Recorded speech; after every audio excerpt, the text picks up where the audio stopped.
दोस्तों, इस्लाम धर्म में आपने शिया और सुन्नी दो ऐसे शब्द सुने होंगे जिनको लेकर हमेशा ही विवाद होता रहता है। इस्लाम को जानने वाले कहा करते हैं कि कभी भी शिया और सुन्नी एक छत के नीचे इकट्ठा आपस में मिलकर नहीं रहते हैं। दोस्तों, इस्लाम के बारे में कहा जाता है कि इस्लाम इकलौता ऐसा धर्म है जिसको मानने वाले लोग चाहे दुनिया में किसी भी कोने में हो, वहाँ इस्लाम पर मुसीबत पड़ने पर एक साथ वो खड़े नजर आते हैं, फिर चाहे वो किसी भी रंग रूप, देश या जगह के क्यों ना हो, उनकी भाषा और रहन सहन अलग क्यों ना हो।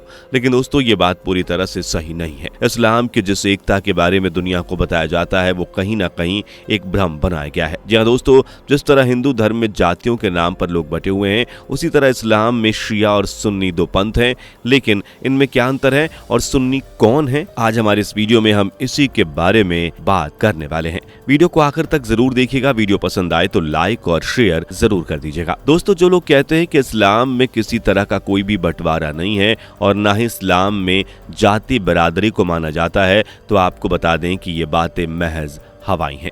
जमीनी तौर पर अगर गौर करें तो इस्लाम में जितने भी पंथ कहें या जातियां बटी हुई हैं वह एक दूसरे से बहुत अलग हैं। मुख्य रूप से इस्लाम दो पंथों में बटा हुआ है, शिया और सुन्नी।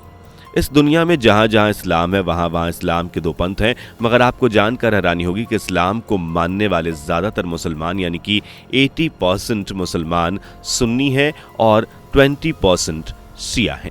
शिया और सुन्नी में भी कई तरह के बंटवारे हुए हैं। शिया और सुन्नी में एक सबसे बड़ा अंतर यह है कि शिया समुदाय के लोग मुहर्रम को मातम के रूप में मनाते हैं, जिसके लिए वह पूरे 10 दिन तक काले कपड़े पहनकर मातम मनाते हैं, और सुन्नियों में मुहर्रम पर किसी तरह का शोक नहीं मनाते, बल्कि वह 2 दिन का फास्ट रखते हैं। दोस्तों, आपको बता दें कि शिया और सुन्नी दोनों ही इस्लामिक के इतिहास और संस्कृति मूल्यों को मानते हैं। दोनों ही पैगंबर मोहम्मद और कुरान पाक को पवित्र मानते हैं, लेकिन दोनों के अलगाव का कारण धार्मिक न होकर राजनीतिक है। जी हाँ दोस्तों, आपको बता दें कि इस्लाम को दुनिया तक पहुंचाने वाले, इस्लाम के आखिरी पैगंबर माने जाने वाले मोहम्मद सल्लल्लाहु अलैहि वसल्लम थे, मगर उनके कोई भी वारिस नहीं था। उनकी 4 बेटियां थीं और 2 बेटों का इंतकाल बचपन में हो गया था। इसलिए जब पैगंबर मोहम्मद साहब की मौत हुई तो उनको उत्तराधिकारी कौन होगा, इसको लेकर अरब में खूब उठापटक चली। दोस्तों, आपको बता दें कि शिया और सुन्नियों के बीच झगड़े की शुरुआत साल 632 ईस्वी में हुई थी, जब पैगंबर मोहम्मद की मौत हो गई थी। पैगंबर मोहम्मद के बाद उनकी गद्दी का वारिस कौन होगा, इस पर ही बहस हुई। पैगंबर मोहम्मद की बेटी फातिमा के शौहर अली थे, जिन्हें पैगंबर मोहम्मद साहब ने अपना वारिस चुना था, मगर अरब के कुछ लोग इस बात को मानने के लिए बिल्कुल भी राजी नहीं थे।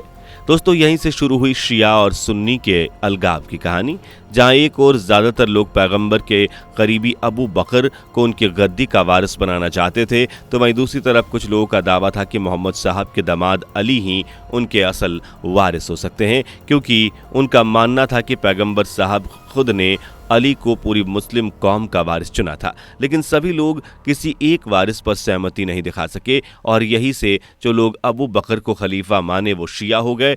ये तो रही बात शिया और सुन्नी के बीच मुख्य अंतर की। चलिए अब आपको बताते हैं कि सुन्नियों के बारे में कुछ ऐसी रोचक बातें भी हैं जिन्हें सुनकर आपको भी हैरानी होगी।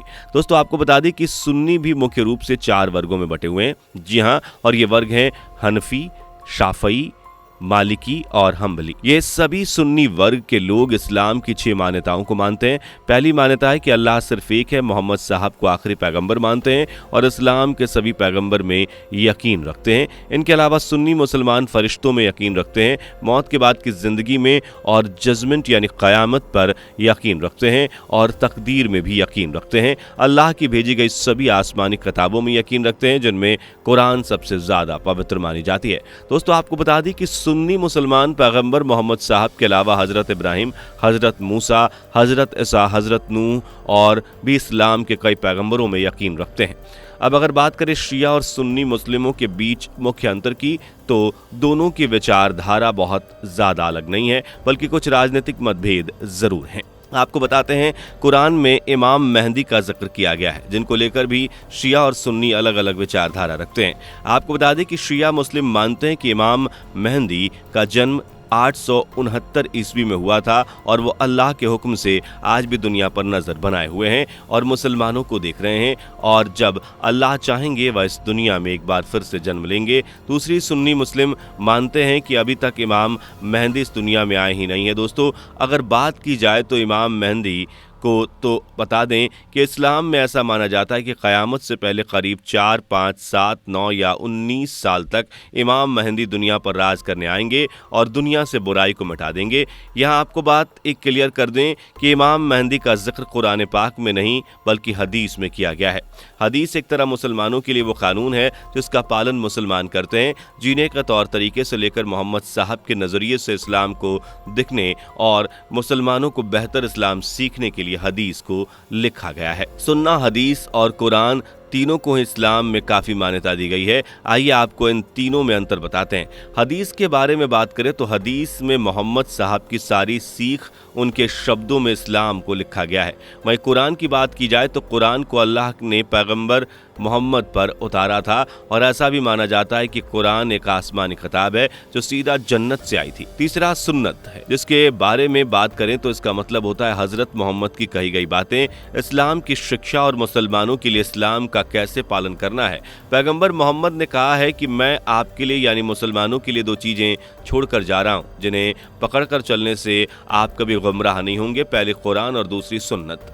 दोस्तों, सुन्नत का मतलब होता है कि मुसलमानों को पैगंबर मोहम्मद ने अपने रोजाना की जिंदगी में क्या काम करने हैं और कैसे करने हैं कि सारे तौर तरीके बताए हैं। उसी तौर तरीके से किसी भी काम को करना ही सुन्नत कहलाता है। सुन्नत का यही तरीका शरिया कानून में शामिल किया गया है। आपको बता दें कि सुन्नी मुस्लिम शरिया कानून का सख्ती से पालन करते हैं। आपको बता दें कि सुन्नी और शिया दोनों ही हदीस में यकीन रखते हैं और शरिया कानून का पालन करते हैं।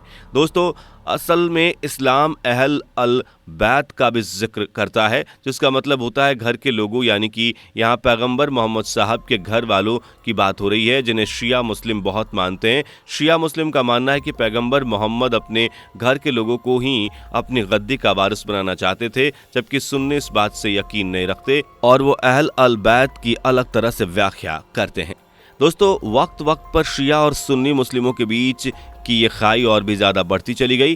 पहली बार शिया और सुन्नी उस वक्त आमने सामने आए थे जब पैगंबर मोहम्मद साहब की बीबी आयशा ने हज़रत इमाम अली के ख़िलाफ़ जंग का ऐलान कर दिया था और उन्हें खलीफा मानने से इनकार कर दिया था। दोस्तों, आपको शिया और सुन्नी मुस्लिमों में कौन सा मुख्य अंतर दिखाई देता है, हमें कॉमेंट करके ज़रूर बताइएगा। वीडियो को लाइक, शेयर और चैनल को सब्सक्राइब ज़रूर कीजिएगा। मुलाकात होगी अगली वीडियो में, तब तक के लिए बाय बाय। दोस्तों, आपकी स्क्रीन पे 2 और वीडियोस दिख रही हैं, जिसे देखने के लिए आप इस स्क्रीन पर क्लिक करें। दोनों देखिएगा, बहुत अच्छी वीडियो बनी है।